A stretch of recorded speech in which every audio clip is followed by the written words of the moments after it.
লোকজন, অ্যাম্বুলেন্স এগুলো আটকায় মানুষের জীবন বিপন্ন করে কথা কেন বলতে হবে? এই শিক্ষা কে দিয়েছে ডাক্তারদেরকে? আমি তো বুঝলাম না। আমরা এটার সর্বোচ্চ জুডিশিয়াস প্রয়োগটাই করছি এবং এটা করতে তখন বাধ্য হব।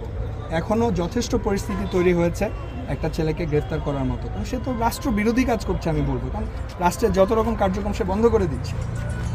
আমি কি বুঝাতে পেরেছি? এভাবে বুঝাতে হবে, তা নাহলে আপনাদের এই যে সব পুরো মিডিয়া আছে এদের সামনে কিন্তু আপনাদেরকে ব্যর্থ প্রশাসক মনে করা হবে। আমি সেটা চাই না। সবাই আপনারা টিচার, আমাদের শ্রদ্ধার্ঘ। আপনারা কি পারবেন এটা ট্যাকেল দিতে?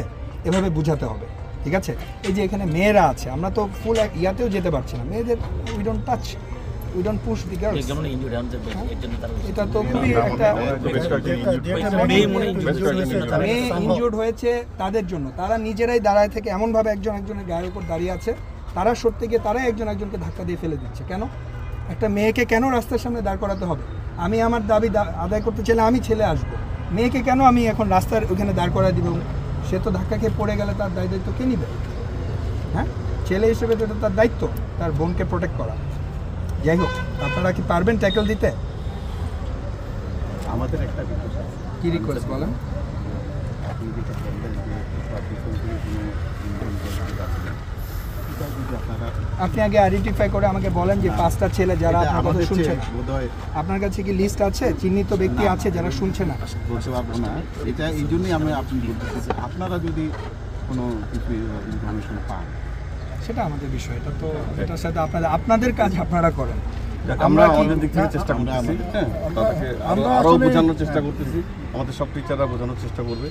আর আজকে যে কিছু আমাদের ছেলেমেয়েরা ইনজুর্ড হয়েছে, হ্যাঁ, তারা তো আসলে চিন্তা করছে তারা একটা দাবি আদায়ের জন্য গেছে, হ্যাঁ, তারা তাদের কথা চিন্তা করতেছে। আমরা দাবি আদায় করতে গেছি, ভালো একটা কাজের জন্য গেছি, কিন্তু আমরা ইনজুর্ড হয়ে গেলাম।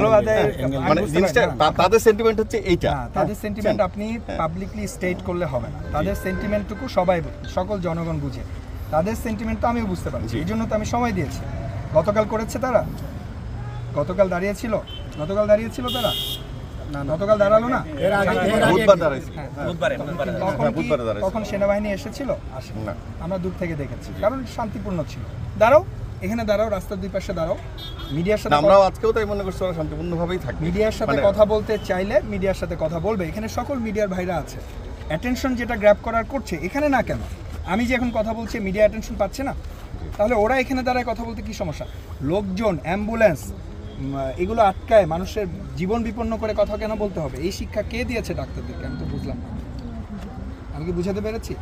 আপনারা প্লিজ ওদের সাথে কথা বলেন। সেটা আমরা এগ্রিও করতেছি না যে তারা রাস্তা বন্ধ করবে, এটা ঠিক না, এটা করা যাবে না। এটা দাবি নিয়ে শান্তিপূর্ণভাবে দাঁড়াইছিল, আমরা ওইটুকুই জানতাম। আমি চাই এরপর থেকে যদি ওরা এরকম রাস্তার সামনে আসতে চায়, আপনারা আপনাদের প্রোটোকল অনুযায়ী যাদের বনে তারা ওদের সামনে থাকবে না। আমি দেখতে চাই তারা তাদের প্রফেসরদেরকে ক্রস করে রাস্তার উপর যাচ্ছে।